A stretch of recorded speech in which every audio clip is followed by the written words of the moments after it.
Hello, Contrarians listeners, watchers, subscribers. Here we are with the latest Contrarians warm up, and this is for our episode on the movie Hereditary, a movie famously, I wouldn't say despised. No, that's too strong. It's a No, it's movie. not despised. It's No, that there's been a it's resistance, I guess.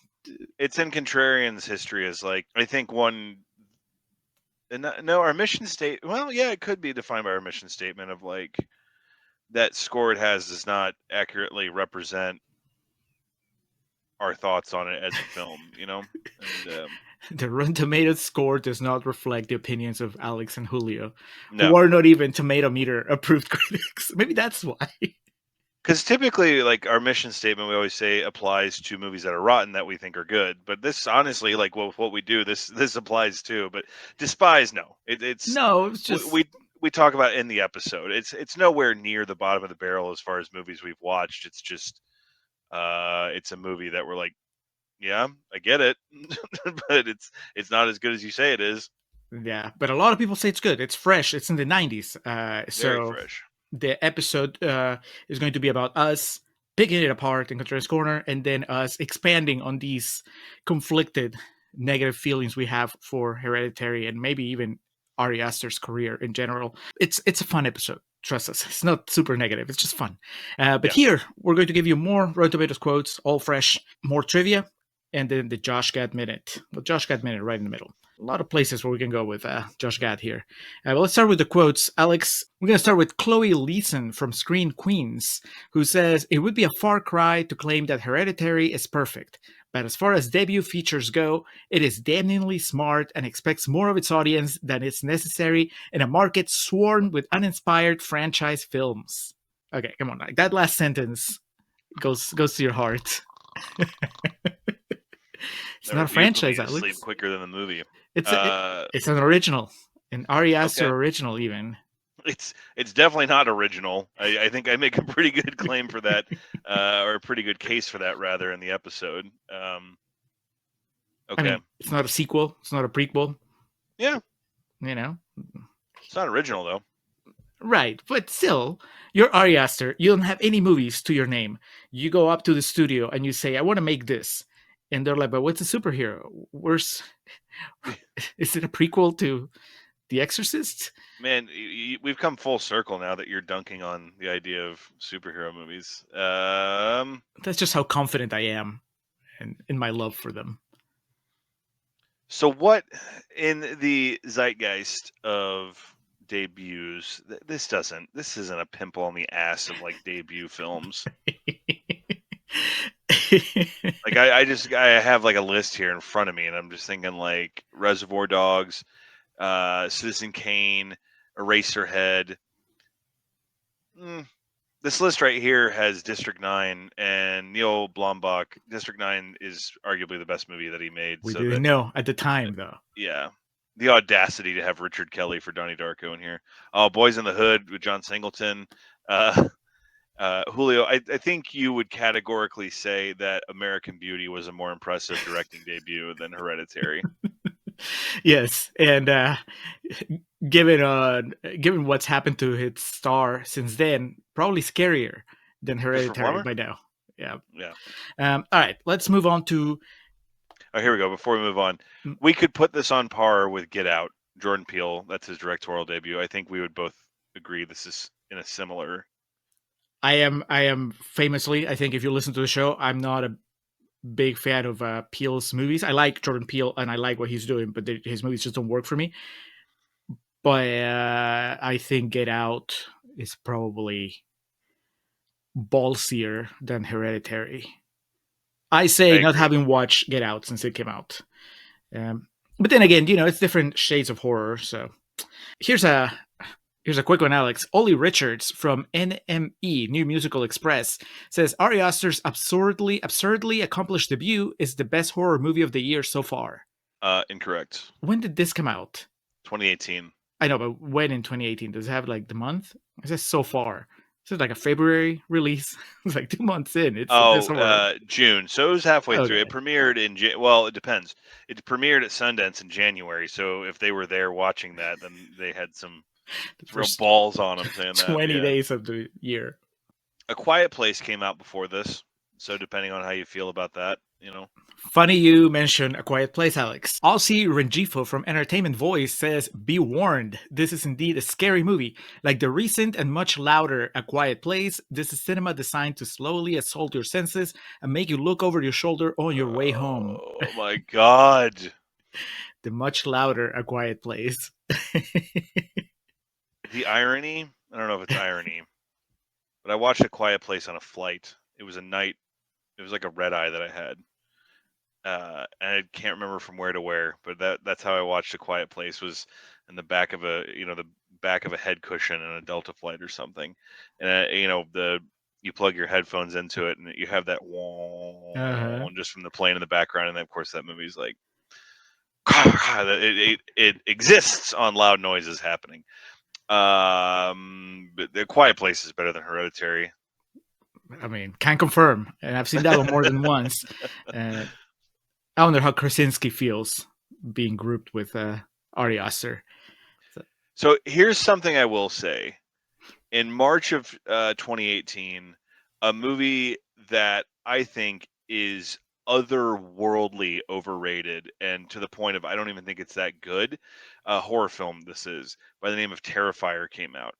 And that Hereditary Now we're is going to piss people off. Hereditary is monumentally better than Terrifier. And so in that sense, I agree with that review that it was better than Terrifier Well, up there you until go. that point in 2018, yes. But I think it goes A Quiet Place, Hereditary, and then out of frame right now, down here on the floor, is Terrifier. And then Underground Terrifier 2 in the future. I haven't even fucking bothered with that, man. Yeah, that movie's 2.5 hours. Yeah. No way. Next, Dan Mural from Screen Junkies says, I love that this movie scared me without resorting to jump scares. There are jump scares. There's like the most memorable Fuck moments. off. That's like the shit that I go about in the episode, man. There's so many movies, like good horror movies you can watch that don't like rely on jump scares.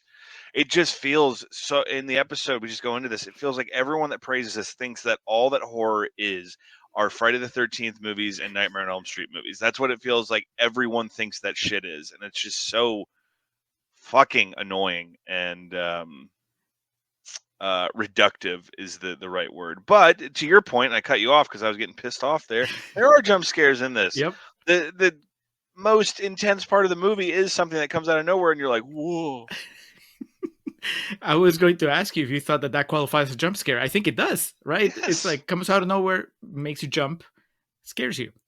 There's two jump scares because he sees is it a deer in the road that comes out of nowhere, and that's why he slams on the brakes. So then there's like the and then the head. Yeah.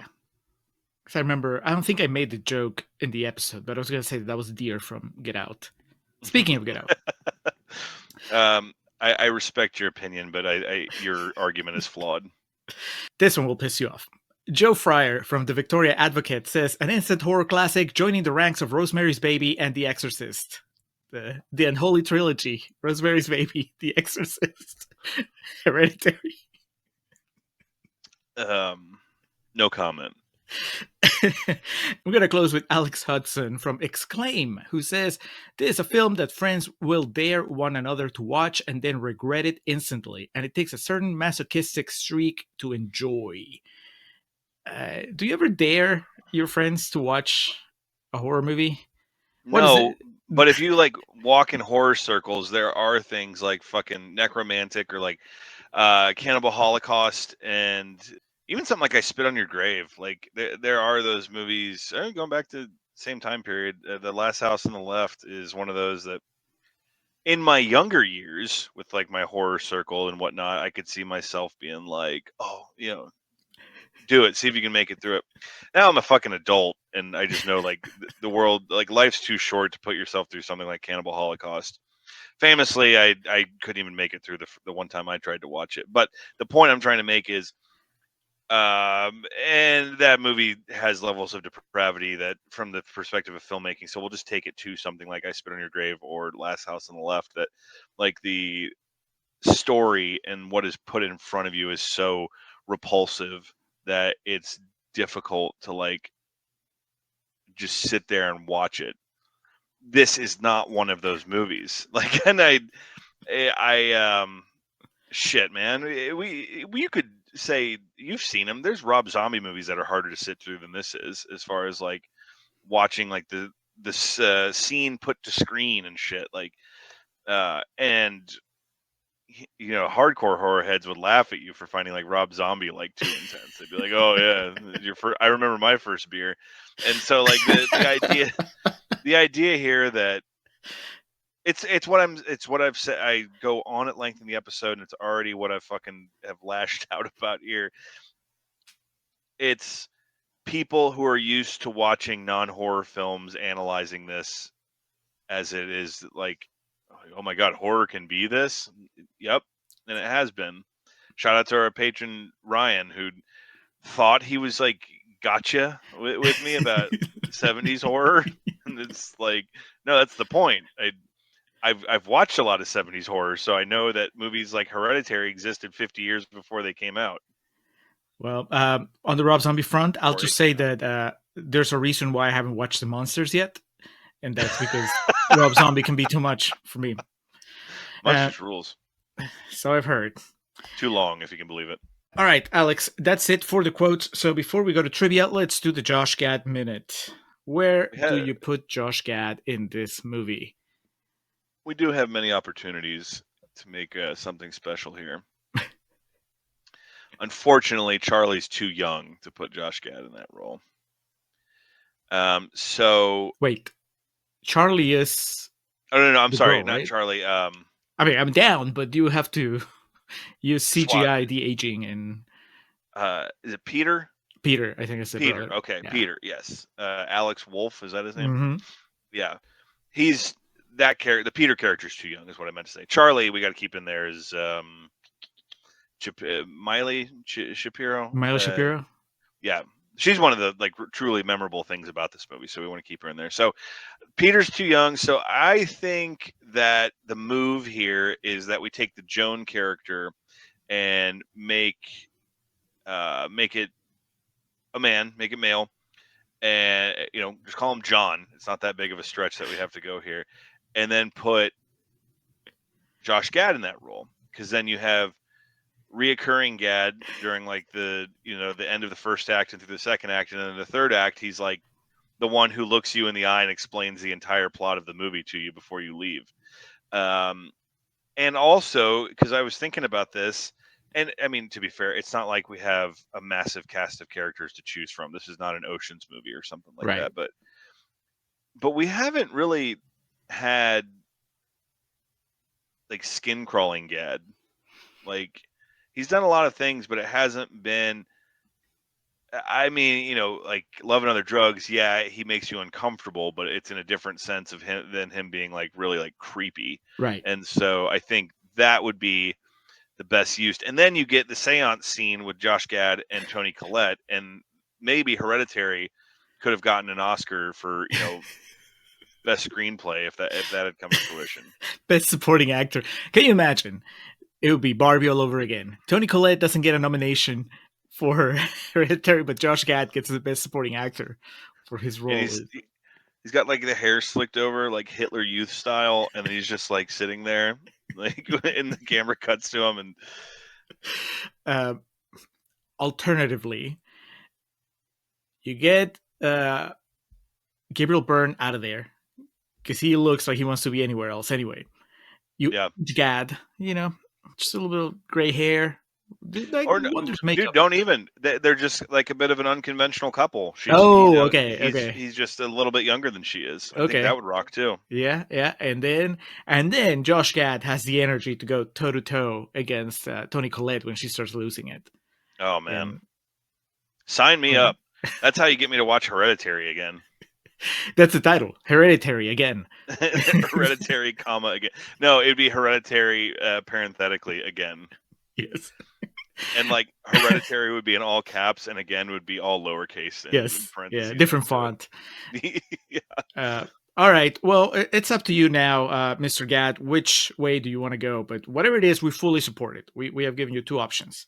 Now, Alex, let's go to trivia. There is a lot in the way of like backstory for this movie And if you consult the IMDb trivia section for this, you'll find a lot of things as far as like Ari Aster's approach to making this. If it's backstories for all the characters that he made up, like for himself to help construct the script, and then also like Toni Collette didn't want to do any more serious movies because we historically have documented some of them. Toni Collette's made a career of really compelling dramatic performances. But she found the script was too good to pass up. Things like just like filming locations and signing people on. So I thought we already talked about Terrifier and A Quiet Place. So I thought an interesting thing to consult for the trivia section here would be the 2019 Fangoria Chainsaw Awards, which is an award ceremony celebrating the best in horror from the previous year in film. And Hereditary actually ended up taking home like what their equivalent of Best Picture is, beating out Overlord, A Quiet Place, Upgrade, and Halloween, the David Gordon Green, Danny McBride penned film. All better movies than Hereditary. I'm sorry, Fangoria, but I've seen them all, and I like them all a lot better. Upgrade. Oh, I have seen Upgrade. That's not Tom Hardy. Not Tom Hardy from Prometheus, right? Uh-huh. Yeah. But Hereditary led the way with most awards. It won 6, had the most nominations with 7.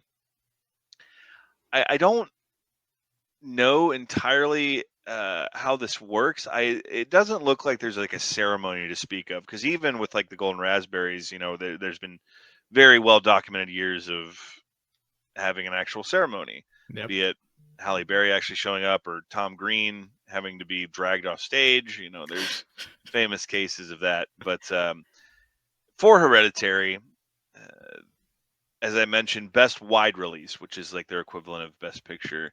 And Toni Collette ended up taking home Best Actress, beating out Nadia Alexander, The Dark, Emily Blunt for A Quiet Place, Jamie Lee Curtis for Halloween, and Violetta Shiralo for Cold Hell.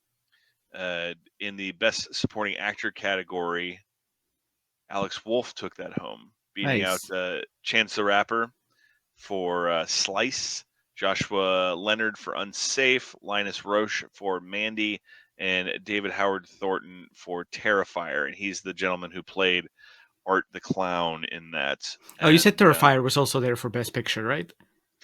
So they split their Best Picture into 2 categories of Best Wide Release and Best Limited Release. Okay. To me, it's Best Wide Release just is tantamount to Best Picture. But yeah, Terrifier was in the limited category. Mandy won that, the Nicolas Cage film. I've seen it. Yeah. Nicolas Cage also took home Best Actor for that.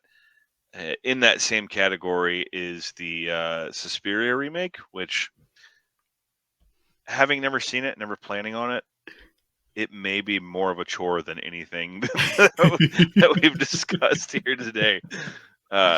Now, just famously, our friend of the podcast, Reed Lansford, said that movie is 2.5 hours and it feels like 5. So, Ari Aster did take home Best Director, beating out Panos Cosmatos for Mandy, Coraline Fargate for Revenge, John Krasinski for A Quiet Place, and Damien Rugna for Terrified, not Terrifier.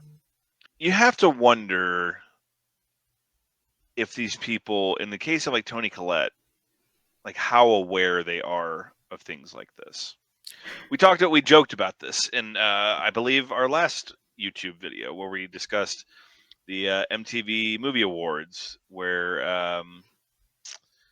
Uma Thurman and why am I blanking on Elle, the mermaid from Splash.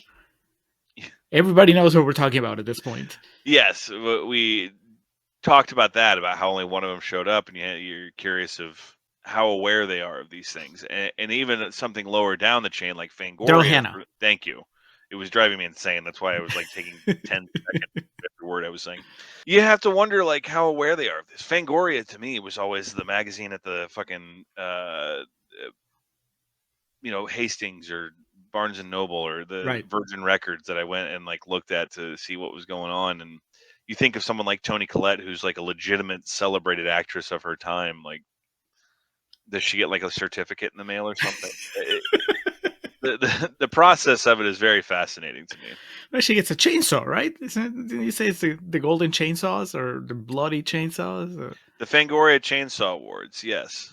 So I would hope they get a little chainsaw statue. yeah, based on my Google image search results, it looks like there is like a chainsaw that you can take home for you, and it looks like in the past they have had award ceremonies, but I'm hard pressed to believe Toni Collette flew out for that. It also took home Best Screenplay, beating out The Cleanse, written by Bobby Miller, The Cured, written by David Franey, A Quiet Place, Scott Beck, Brian Woods, and John Krasinski, and former Contrarians feature film Cam, written by Ooh. Isa Maze. It's a very special episode of The Contrarians. And I mean, it's been a while, but I think I don't think I know I like Cam better than Hereditary. I would most likely agree with that, yes, sir. It was nominated for Best Score. That's the only award that it was nominated for that didn't take home. Or excuse me, one of 2 awards it was nominated for that didn't take home. That lost to Mandy. And Miley Shapiro was nominated, but lost to Tilda Swinton for Suspiria. Okay. If Toni Collette's not showing up, then Tilda Swinton definitely is not. Is Krasinski there, though? Did Krasinski show up? I don't believe he was nominated. Oh, I thought you said Best Director. And he was one of the screenwriters. Oh, yeah, no, I'm sorry. I was thinking, yeah, he was director. I was thinking of acting. I'm sorry. Because I was looking at Best Actor, and it was, I saw Matt Dillon on there for The House That Jack Built. I could see him just showing up like in full, dressed to the nines, because this was his moment in the sun. And then they had a category that was Best Kill, which was a write-in. Like, people just wrote in for that, and I guess so many people wanted Charlie getting decapitated by the telephone pole to get awarded, so that ended up winning. It's an interesting, I guess, sidebar about this, because I did kind of want to bring it around to the horror discussion, because Fangoria, for as long as I can remember, has been like the source of horror. It's, that's fucking Jason with his face getting eaten by maggots and shit. And like, I remember the 2003 Texas Chainsaw Massacre, like the coverage of that in there was like so expansive. And so, I vent and I'll go off in my like nerdy rants about how there's been 1,000 Hereditaries made before Hereditary, but you just slap that A24 sticker on there, and all of a sudden people think it's fucking, it's seeing Goodfellas for the first time. Like, well, what the fuck is this? And so, but I do want to give it its props of like, the horror community did acknowledge it and welcome it with open arms, so much so that, the best Halloween movie that we had gotten in 30 years lost out to it. And so I guess that's kind of, we do these in a sense to entice people to listen to episodes. So if you're watching this and haven't listened to the episode, like that's kind of where it is like, yeah, it's fine for what it is. It's just the problem came from people outside the horror community, like gassing this up that had clearly just never watched a horror movie in their life before. And that's kind of like the quizzical part to me. That's the complicated relationship I have with Hereditary. Aside from, like I said, I just find it kind of boring and just stale. It is what it is. But that's I guess the point to end it on here is it's the horror community accepted it. It's just the people outside of it, I think they're overhyping of it, and their push, brother, it made it kind of made it difficult to process from the perspective of someone like myself. And even like you, Hulu, you're not as big of a horror head as I am, but like you've seen possession movies before, you've seen things like this, and some of those reviews you read make it sound like this was Pulp Fiction, like there had never been a movie like this made before. And it's just kind of, all right, let's pump the brakes. Let's take a step back. I'm not a swerve horror away head, from but the I am telephone pole. human. That's the thing. I can react negatively to a movie being overhyped. That is, and you're right. Like leading into the episode, assuming that you're watching this before listening to the episode, that is the two pronged discussion, because there is the emotional side of reacting to this movie, of reacting to what we both perceive as overhype. But then there's the rational side of it. Of it's like, okay, take the hype away and just experiencing it as a movie. There are reasons other than the overhype why it doesn't work for me, and for you. And I think that we also, I think that we do those reasons justice as far as elaborating on them, and we praise stuff.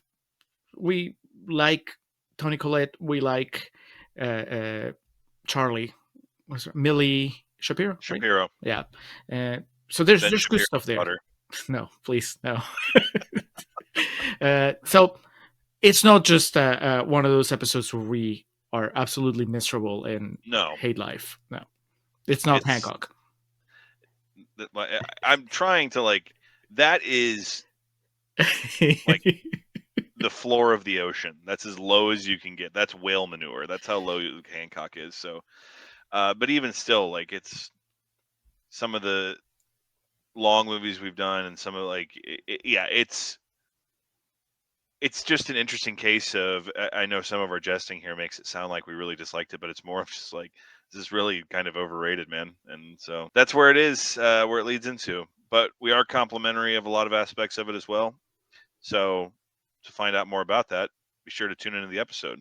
Tune into the episode and then watch our next movie, which is Things to Do in Denver When You're Dead. I had to think about it for a second because we're jumping back and forth on the timeline, but that is an Andy Garcia vehicle, and we've done 3 or 4 fresh movies in a row, so we're due for a rotten one. And 90s Miramax gangster offering that somehow miraculously didn't set the box office on fire, didn't get particularly positive critical reception. So that's next. And we've made allusions to Tarantino a few times in this, and oh boy, the critical response to that was just, where is the Quentin Tarantino? Yes. So that's next. Watch Things to Remember When You're Dead. I'm sure you've seen Hereditary. That's how you ended up this video. But if you need to refresh your memory before you jump into the episode, go for it. If not, we'll recap the movie for you. And that's it. Thank you for watching, and we'll talk to you again soon.